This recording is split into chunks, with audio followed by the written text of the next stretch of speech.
Sekarang Pak Yusril Iza Mahendra. Terima kasih Pak Karni.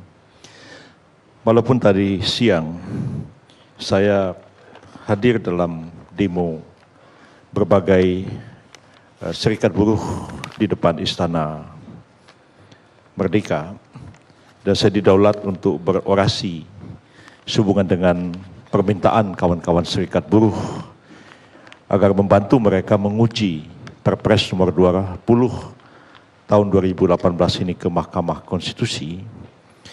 Namun dari pembicaraan diskusi kita malam ini, saya melihat sesungguhnya ada hal yang jauh lebih mendasar daripada sekedar persoalan Perpres 20 2018 dan persoalan pengujian materialnya ke Mahkamah Agung. Apa yang kita diskusikan malam ini sesungguhnya adalah satu cerminan bahwa dalam membangun bangsa dan negara ini, kita belum sungguh-sungguh melaksanakan apa yang dimandatkan oleh konstitusi kita, Undang-Undang Dasar 1945. Guidance kita dalam membangun segala hal, itu jelas dalam pembukaan UUD 45 yang menyatakan bahwa tujuan kita mendirikan negara ini adalah untuk melindungi segenap bangsa dan tumpah darah Indonesia. Artinya secara filosofis siapapun yang menjadi penyelenggara negara, dia harus memiliki satu komitmen pemihakan kepada bangsa dan pemihakan kepada negaranya. Jadi bukan kita membangun negara, kita jadi penyelenggara negara, melayani kepentingan asing dan mengabaikan kepentingan bangsa sendiri. Itu secara filosofis bertentangan dengan pembukaan Undang-Undang Dasar 45 sendiri. Kemudian dalam pasal 27 ayat 2 UUD 45 itu tegas dikatakan bahwa setiap warga negara berhak atas pekerjaan yang layak sesuai untuk kemanusiaan. Jadi memang tugas negara menyediakan lapangan kerja bagi rakyatnya. Sekarang guidance yang ada di dalam konstitusi itu tidak kita laksanakan secara komprehensif, tapi kemudian sangat sumir diatur di dalam Undang-Undang nomor 13 tahun 2003 tentang ketenagakerjaan. Ada 193 pasal Undang-Undang 13 2003 itu, tapi hanya 7 pasal mengatur tenaga kerja asing. Di dalam bab 8 judulnya penggunaan tenaga kerja asing. Dan yang lebih berbahaya lagi, dari 7 pasal itu hanya mengatur hal-hal pokok-pokoknya saja. 4 poin diperintahkan untuk diatur lebih lanjut dengan peraturan menteri. 1 dengan peraturan pemerintah dan 1 dengan peraturan presiden. Padahal kalau kita menyadari bahwa kita ingin kedaulatan rakyat itu terimplementasi dengan sungguh-sungguh dalam kehidupan bangsa dan negara, undang-undang itu kita buat agak lebih lengkap dan agak lebih detail. Seperti di dalam ketentuan di dalam bab 8 tentang Undang-Undang Tenaga Kerja ini, dikatakan bahwa ketentuan penggunaan tenaga kerja asing dan pelaksanaan pendidikan dan pelatihan tenaga kerja pendamping diatur dengan peraturan presiden. Artinya bagaimana kita menempatkan tenaga kerja asing, itu tidak ada guidance-nya di dalam undang-undang ini. Seluruhnya diserahkan kepada peraturan presiden. Kalau presiden itu seorang negarawan yang punya komitmen yang teguh kepada bangsa dan negaranya, tentu dia akan sadar bahwa segala kebijakan yang dia buat adalah demi untuk melindungi segenap bangsa dan tumpah darah Indonesia, dan dia sadar bahwa kebijakan ketenagakerjaan adalah negara harus menjamin lapangan kerja bagi setiap warga negara seperti disebutkan dalam pasal 27 ayat 2 UUD 45. Tapi kalau presiden itu lemah, apalagi kalau presiden itu hanya boneka asing, maka presiden dengan mudah akan dikendalikan oleh kepentingan-kepentingan pemilik modal untuk kepentingan mereka, dan negara kita pelan-pelan akan jatuh seperti negara terjajah kedudukannya. Saya tidak menyebut siapa presiden. Bisa saja presidennya Bang Fahmi Idris, bisa saya, bisa Pak Fadlizon, atau siapapun. Ada presiden yang kuat, ada presiden lemah. Dan kalau presiden itu lemah, maka dia dengan mudah akan diintervensi oleh kekuatan-kekuatan asing untuk menjamin kepentingan-kepentingan mereka sendiri. Dan sekarang kita lihat ketika kita dalam kesulitan ekonomi, karena dalam 4 tahun terakhir ini pertumbuhan ekonomi kita tidak pernah mencapai target, bahkan jauh turun dibandingkan dengan pemerintah Pak SBY sebelumnya, dan para ekonom tahu ya terjadi minus sekian persen dari pertumbuhan ekonomi akan berdampak pada pengangguran dan meningkatnya kemiskinan pada sekian ratus ribu penduduk dan warga negara kita.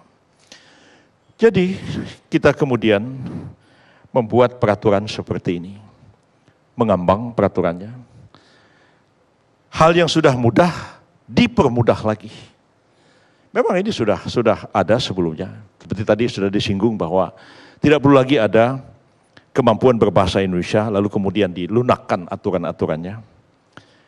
Kemudian yang sudah mudah dipermudah lagi dengan peraturan presiden ini. Dan peraturan presiden ini tidak hanya spesifik menyangkut tenaga kerjanya, tapi juga prosedur penempatan atau masuknya tenaga kerja. Karena itu ini di samping mengatur ketentuan-ketentuan pelaksana dari Undang-Undang Tenaga Kerja, tapi juga mengatur undang-undang pelaksana dari Undang-Undang 6 tahun 2011 tentang keimigrasian. Yang lebih mudah, tambah dibikin mudah lagi, dan menimbulkan persoalan-persoalan baru bagi bangsa kita. Khususnya memang investasi kita perlu, semua mengatakan kita perlu investasi. Dulu-dulunya apa tidak ada investasi? Ada investasi. Saya ditanya oleh Menaker Pak Hanif, ya, apakah ketika abang jadi menteri tidak ada TKA? Sebelah saya ini ketika saya jadi menteri, Bang Fahmi ini menteri tenaga kerjanya. Ya. Sering kami berdiskusi dengan beliau, kadang-kadang bercanda dengan beliau. Ya. Saya waktu itu perokok berat. Bang Fahmi ini selalu marah sama saya kalau saya merokok. Saya bilang, Bang, abang kan menteri tenaga kerja. Orang merokok ini beri kesempatan kerja. Mulai petani tembakau sampai tukang baca talqin di kuburan. Ya, karena gara-gara merokok ini itu. Bang Fahmi mesti ingat. Bercanda-bercanda. Sampai soal-soal yang serius kita bicarakan dengan beliau. Jadi, pada waktu itu, kita buka tenaga kerja. Dari awal merdeka pun sudah ada tenaga kerja asing. Tapi dibatasi hanya kepada level manajemen dan level tenaga ahli. Jadi jangan dikatakan, kenapa kita protes ada tenaga kerja tidak ahli, tenaga kerja kasar. Orang Indonesia juga banyak kerja di Malaysia, banyak kerja di Hong Kong, banyak kerja di Macau. Masalahnya karena mereka butuh tenaga kerja kita. Kita tidak butuh tenaga kerja asing untuk mengerjakan hal-hal yang kasar seperti itu. Jadi persoalan kebutuhan saja. Ya, orang Malaysia mungkin sudah tidak mau lagi jadi pembantu rumah tangga, tidak mau lagi jadi pelayan restoran, dibuka kesempatan bagi orang asing. Mungkin orang Hong Kong juga tidak mau lagi seperti itu. Jadi ini persoalan kebutuhan negara-negara yang berbeda sebenarnya. Jadi bukan persoalannya orang asing beri kesempatan kita kerja, kok kita nggak setuju orang asing masuk ke sini. Nah persoalannya sekarang, pemerintah Tiongkok ini tanamkan modal bukan sekedar turnkey project seperti yang tadi disinggung oleh Bang Fahmi. Seperti misalnya bikin jembatan, buat tenaga kerja jadi pulang. Tapi justru terjadi di sektor-sektor lain, terutama di sektor pertambangan yang sangat mengkhawatirkan kita semua. Lokasi tambang itu jauh, dalam hutan, di pegunungan, jauh dari penduduk. Mereka membuat satu koloni di situ, ribuan orang bekerja di situ. Apakah kita tidak pernah sadar? Tiongkok itu negara wajib militer. Negara wajib militer itu selama umur 18 sampai 23 tahun, semua orang wajib militer. Artinya semua orang yang datang ke sini praktis tentara. Atau paling tidak mantan tentara. Mantan wajib militer. Jadi kita sebenarnya melihat persoalan-persoalan negara kita ini bukan dari satu sektor yang kecil. Soal tenaga kerja, investasi, perlunya kita pada investasi untuk pertumbuhan ekonomi, tapi juga harus mempertimbangkan aspek yang jauh lebih fundamental, yaitu kedaulatan negara kita dan utuhnya negara kesatuan Republik Indonesia. Kita seperti membuka pintu, orang masuk ke dalam, ya. Bisa saja satu ketika mereka melakukan sesuatu, kita menjadi tidak berdaya, bisa kita terpecah belah bangsa dan negara kita ini. Jadi pada hemat saya, harus kita renungkan dalam-dalam sebenarnya makna yang dipesankan oleh konstitusi. Ketika kita menyusun undang-undang, harus lebih detail. Jangan kita memberikan cek kosong kepada presiden. Jangan kita memberikan cek kosong kepada menteri. Bayangkan 7 pasal undang-undang tenaga kerja mengenai bab tentang penggunaan tenaga kerja asing, 4 poin diserahkan kepada peraturan menteri, 1 peraturan pemerintah, 1 peraturan presiden. Guideline-nya sangat sumir. Artinya bisa atur mau-maunya sendiri. Nah, di sini saya kira menjadi kewajiban kita bersama untuk membenahi negara kita ini lebih baik, ya, ke depan supaya tidak terulang hal-hal seperti ini. Saya kira cukup. Kalaupun tadi Udah jam 12 ya. cukup. Bukan ada Kalaupun tadi protes. Ada Pak Saidi dulu Kalaupun tadi lewat kita menit, ada protes. di Anda yang paling panjang. Iya, dia bukan. Iya, Menteri Tenaga Kerjanya tidak selalu harus disampaikan undang-undang itu kepada Menkumham. Iya. Saya jadi Menteri Hukum dan HAM. Betul. Ya. Tapi undang-undang ini dibikin oleh Yaakob Nawawiya. Saya kira diterusin Pak Yusril. Bapaknya beliau. Atau udah selesai? Dan tidak selalu itu, kadang-kadang Menkumham itu dipotong sama sekali, lewat sama sekali. Dan itu sering terjadi. Idealnya memang semua hukum lewat Menkumham. Itu baru ada 2004, setelah adanya Undang-Undang Nomor 10 2004. Baru ada aturan itu. Itu saya yang bikin Undang-Undang 10 2004. Ini Undang-Undang 2003. Sebelum segala sesuatunya lewat Menkumham. Semua harus sudah pahami soal itu. Nah, tadi saya katakan, buruh-buruh yang demo tadi, semua teriak, cabut Perpres 20 2018 ini. Minta kepada Presiden cabut. Saya kira kecil kemungkinan Presiden akan mencabut ini. Maka saya pikir perlawanan harus dilakukan secara intelektual. Ajukan ke Mahkamah Agung. Walaupun sayangnya Mahkamah Agung kita tidak seperti MK. MK itu sidang terbuka, kita bisa debat. Mahkamah Agung ini menguji peraturan perundang-undangan di bawah undang-undang. Terhadap undang-undang itu seperti memeriksa perkara kasasi. Kirimkan permohonan, nggak ada debat, nggak ada apa, tiba-tiba sudah ada putusan, dan kita kaget lihat putusannya. Ya saya kira sekali ini, karena ini menyangkut kepentingan bangsa dan negara yang lebih luas, ya, mudah-mudahan Mahkamah Agung objektif, bebas dari tekanan pihak manapun juga, dan saya sebagai kuasa hukum dari KSPI Pak Said Iqbal ini akan menempuh jalur hukum yang benar, dan tidak ada kolusi, jamin saya, tidak ada neko-neko. Tapi saya berharap pemerintah juga tidak melakukan tekanan-tekanan kepada Mahkamah Agung supaya betul-betul ini fair dan kita tunggu apa putusan Mahkamah Agung nanti. Terima kasih. Baik. Sebelum acara saya tutup, saya mau perkenalkan dulu 2 mahasiswa Universitas Muhammadiyah Surakarta yang memenangkan ketika kami mengadakan pertemuan atau jumpa mahasiswa dengan judul Indonesia Lawyers Club di mata publik. 2 ini bertanya dengan bagus, maka dapat hadiah untuk berangkat ke Jakarta, ikut nonton ILC, nginap di Borobudur, dan besok balik. Saya namanya Faisal Hakim. Berdiri Faisal sama Nopi Putriana Dewi.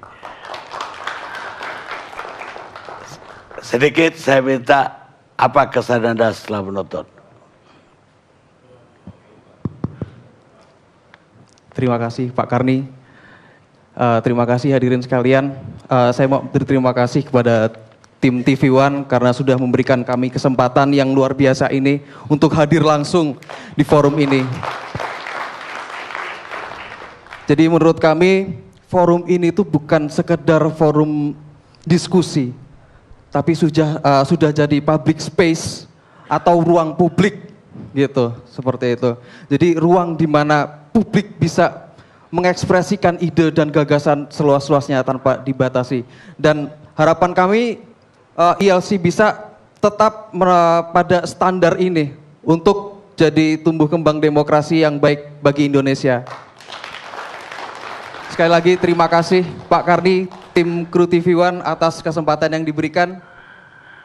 Sekian, Assalamualaikum warahmatullahi wabarakatuh. Terima kasih. Dovi mau nambahin atau cukup? Baik, pemirsa,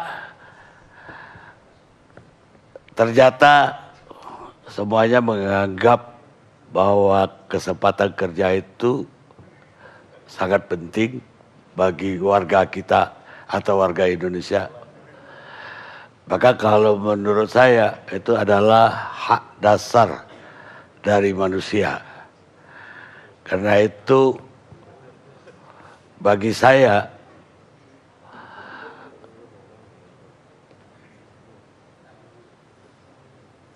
kesempatan kerja itu saya akan mengutip bahwa menurut Cicero undang-undang tertinggi dari sebuah negara adalah keselamatan dan kesejahteraan dari rakyatnya. Dan itu juga saya kira inti dari Undang-Undang Dasar kita dalam pembukaannya yang menekankan tujuan kita bernegara itu untuk kesejahteraan rakyat. Alam semesta tidak punya kewajiban untuk menjamin hidup manusia manapun. Tapi alam semesta berkewajiban menyiapkan kesempatan kerja bagi semua manusia. Itu kata pengusaha terkaya dalam sejarah Amerika, Rockefeller. Kita ketemu LC yang akan datang.